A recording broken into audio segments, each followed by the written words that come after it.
సత్య సాక్షి అనుదిన మన్నా ద్వారా మీ అందరికీ శుభోదయం. నేటి యొక్క సాయంకాలము 6 గంటలకు యేసు నేను స్వస్థపరచు ప్రత్యేకమైన కార్యక్రమం ఉంటుంది.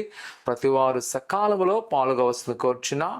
అలాగే పరిశుద్ధాత్మ అగ్ని సదస్సులు జూన్ 4, 5, 6 తేదీలో ఉంటాయి. ప్రతివారు సకాలంలో ఉదయం 10 గంటలకే పరిశుద్ధాత్మ అగ్నిలో పాల్గొవలసిన కోరుచున్నాం. దేవుని యొక్క దాసుల ద్వారా వాక్యద బలం పొందుకోవచ్చు. అలాగే దేవుని ఆత్మ ద్వారా బలం పొందుకోబోతున్నాం. అలాగే ఎవరైనా బాప్తిసం కావాల్సినారో ఆ 3 దినాలు ఉపవాసం ఉండి పాల్గొవలసిందిగా కోరుకుంటున్నాను.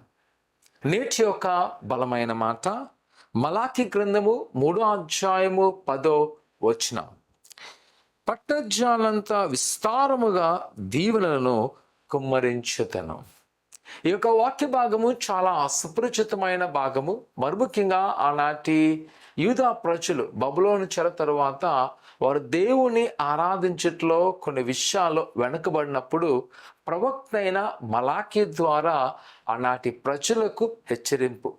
అందులో ఏంటి అంట, మీరు ఎలాగా నా సరిలో దొంగలుగా ఉన్నారు అంటేనంట నాకు చెల్లించవలసిన దశమ భాగమును మీరు చెల్లించట్లేదు. నిజమే ప్రియ కుమార్తె, మన జీవితంలో కూడా నేటి యొక్క సంఘములో వ్యక్తిగత జీవితంలో మనం ఎందుకు అభివృద్ధి చెందలేకపోతున్నామంటే దేవునికి చెల్లించే విషయంలో మన ఆలోచన మారిపోతుంది. చాలా మట్టుకు మనం చూసినట్లయితే దేవునికి ఇవ్వడానికి మనము ఇష్టపడం. మనం మనుషులను చూస్తాము, పరిస్థితులను చూస్తాము. కానీ ఇక్కడ దేవుని యొక్క వాక్యం చెప్తుంది, దేవుని మందిరములో ఆహారం కొరకు. ఒకవేళ మీరు పరలోక కుటుంబాన్ని చూస్తున్నట్లయితే పరలోక కుటుంబం ద్వారా అనేకమైన సంఘాలు పోషించబడుతున్నాయి, దావోద్యాలు పోషించబడుతున్నారు, అనేక విద్యార్థులు చదివించగలుగుతున్నాము. మీరు అనుకోవచ్చు ఇవి ఎప్పుడు కూడా మాకు ఫొటోసో వీడియోసో ఏవి కనబడవని. అప్పుడు సంగమా, మాకు ఇలాంటి వాటి కంటే దేవుని యొక్క దైవజనులు ఆత్మీయతగా నేర్పినంట మనము సంఘం ద్వారా చేస్తుంటాం. ఎప్పుడైతే అది అవసరమో అది సంఘానికి మాత్రము రికార్డ్స్లో మాత్రం ఉంటుంది, కానీ అది ప్రఖ్యాతి కొరకు పేరు కొరకు ఉండదు. ఈరోజు ఒకవేళ నా కుమార్తె నువ్వు దేవునికి చెల్లించే ప్రతి రూపాయి అది మరలా అనేక మందికి ఆహారపదంగా ఉంటుంది, అనేక మందికి ఆశ్చర్యపరంగా ఉండబోతుంది. ఈరోజు పర్ల కుటుంబంలో మీరు కానీ ఇచ్చిన ప్రతి కానుకకు రెట్టింపు ఆశను చూస్తాను. అందుకే దేవుడు అంటున్నాను కదా, మీరు ఇచ్చి నన్ను శోధించండి, పట్టజాలంత విస్తారం మిమ్మల్ని ఆశిస్తాను. నేను పరలోకం పరిచయాలు ఆత్మీయతండ్రిగా ద్వారా ప్రభు సత్యసాయిగా నేర్పించిందంటే దేవునికి ఇవ్వడం. ఈరోజు 28 సంవత్సరాలు మేము చూస్తున్నాము, మా తండ్రి గారు వేసిన బాట దేవునికి ఇవ్వడం. అది ఇచ్చినప్పుడంట మాకేం కావాలో అది సమకూరుస్తున్నాడు.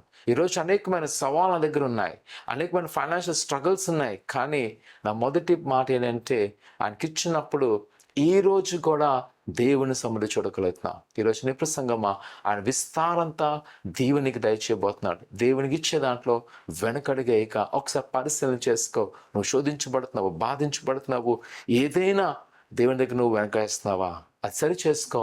దేవుడిని ఆశ్రయించబోతున్నాడు. ప్రార్థన చేసుకుందాం. పరిశుద్ధ కర్మైన దేవా, నీ కొన్నాళ్ళు నీ కృపాక్షాలు నింపండి, నీ దేవుని ఆశయం దయచేయండి ప్రభా. నిజమే విస్తారవంత ఆశించే దేవుడు ప్రభా, ఆ సత్యాన్ని మెరుడకు సహాయం దయచేయండి.